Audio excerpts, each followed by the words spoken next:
Well, the Colts did not beat the Texans. They didn't lose to the Texans either, but that's still not great when you're saying, hey, at least we didn't lose to the Texans.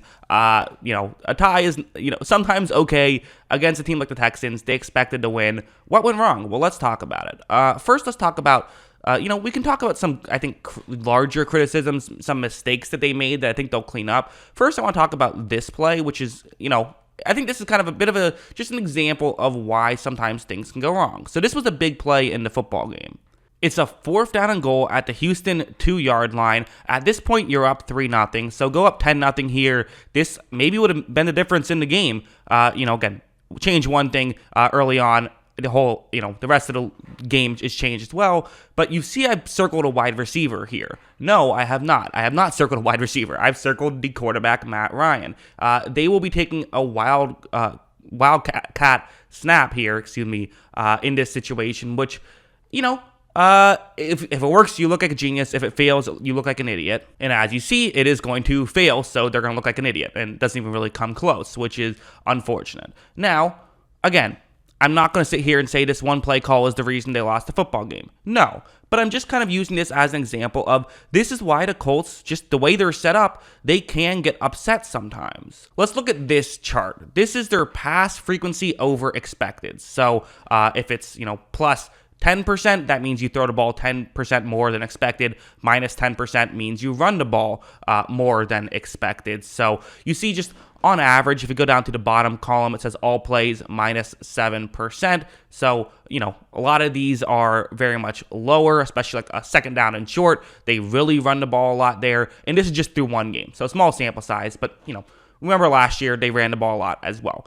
That's okay. They have Jonathan Taylor. They should run the ball more than your average team does. There's totally logic behind that. But just by nature of what that means, there's going to be less plays throughout the course of a game because, clock's going to continuously be running. They are going to get less explosive plays because you do get less explosive plays when you run than when you pass, even if you have an incredible running game. And while it's typically going to put you in a spot where as long as you don't blow it yourself, you're probably going to win most games, and the reality is this kind of strategy allows you to be in position to where you could beat any team in football. It also means if you make a few costly mistakes, you could lose to any team in football. And I think that's what happened here. I also think that's what happened in Jacksonville last year. It's kind of a similar idea. Let's talk about the mistakes they made and why that was, eventually what cost them. So this play, what's going to happen here is that it's going to be a screen pass. They're going to try to get the ball to Jonathan Taylor, which again, I want to be very clear here when I'm talking about this. I'm not saying that this is a bad strategy or a bad team building philosophy. It's probably not my favorite team building philosophy, but it's one that, again, you get a Jonathan Taylor, use Jonathan Taylor. I totally get the logic behind it.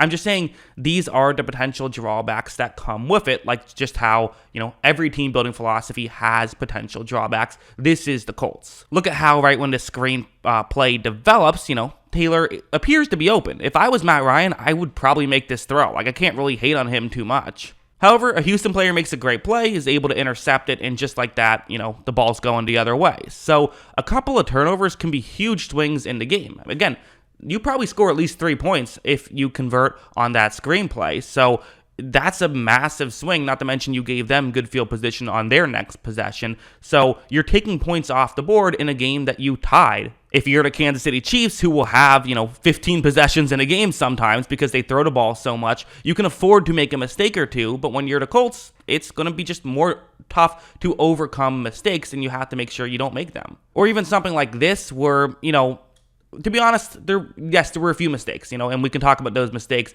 The reality is, though, I do feel like those mistakes will clean themselves up. I'm not concerned long-term about the Colts. This is just, it's a thing about the Colts that we just have to be aware of. But, another thing is something like this. They need to get more explosives, and they came so close to getting those this game that I think that they will eventually be good and be able to get the explosives. But this is just, if you get an explosive, there's less possibility for a mistake, right? You can move the ball down the field quicker. You don't have to take 10 plays to get the ball all the way down the field. You can take, 5 sometimes. The way this play works is you're going to run a play action. You have a receiver running deep over the middle. And with the play action, since it's quarters coverage you're going up against, the safeties are actually going to step in. So watch how when Ryan takes the snap, you see how this situation is a good one. Ryan has an opportunity to make this throw. It's not a great situation, but there's a chance here. However, when this play goes up, it is just going to barely be incomplete. That nearly worked. Receiver wanted a flag. Should there have been? I'll let you decide. But the reality is, these are the types of plays that, if they hit on these, they win this football game. So they were super close on just a couple of these plays, and you can do that with every team. Every team just missed on some important plays. That's football. It happens. But I do feel like they just hit on a couple more of these, which I think they will as they just play together more and get this stuff down. Then these issues will not happen. Like this one's another one of it's going to be a zone coverage play. You have a receiver who's going to try and get into a gap in coverage. This is in overtime, by the way. So again, huge point in the game. You can convert here. Who knows? Maybe this is what would allow you to win the football game. Instead, you're going to see Matt Ryan look downfield. There's an opening. I mean, this is the play that, to me, unlike that last play where it's like, oh man, that was a tough play that could have worked, this is the play that probably should work. But Ryan overthrows it a little bit. I mean, he does. That's just what happens. So again, they'll get the timing down. They'll get the rhythm down. Ryan will eventually start hitting these throws. The Colts offense will start to look better. But listen, the great Tom Brady went to Tampa Bay and really struggled week 1, right? It just takes some time. Russell Wilson struggled week 1, at least by his standards, with the Broncos. Like, you're going to have your misfires when you're playing with a new team, when you're having to learn a new offense, when you're having to learn how to play with new people, all that stuff. You just are. It's going to take a little bit more time. If we're going to talk about mistakes, like actual maybe concerning mistakes, to me this isn't even a concerning mistake, but this is a mistake. I think is probably the one criticism I would have on Ryan would be this play. Again, okay, you missed a couple throws. It happens, whatever. I wouldn't even really say he missed more throws than the average quarterback does. Just like there's kind of some timing issues that maybe you can clean up. Once you clean those up, the offense will look better. The way this play works is you ideally, typically want to make a throw sort of on one of those deeper routes, but you always have the check down route if it's there to kind of fall back on, especially when it's Jonathan Taylor,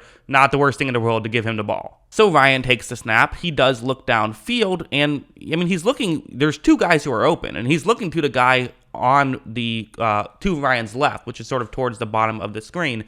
I would kind of like him to make one of these throws personally. The Colts don't get a ton of explosives. That's just kind of how they're set up. They don't have great wide receivers. They have a great running game, so they're not going to get a great ton of 15+ yard plays. When you have opportunities to get them, I kind of think I would rather you take those opportunities, especially on a third down like this, where throwing to Jonathan Taylor, he's great. I don't know if he can get through 3 guys and get the first down that way. I'd rather you sort of take more of a chance. Ryan instead hit the check down.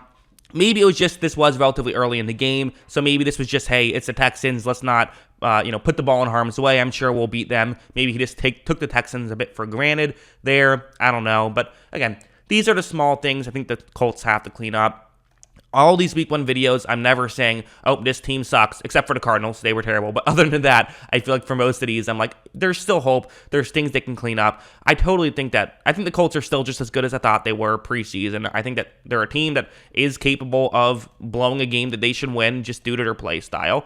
And I think that especially when they're, trying to work out some of the kinks in their, play calling and not really play calling, but play design and just players in general, it's just going to take a little bit of time. I think you have to be patient with this stuff. But that's what I think. What do you guys think? Let me know in the comments below. Always love hearing from you. And of course, as always, thanks for watching.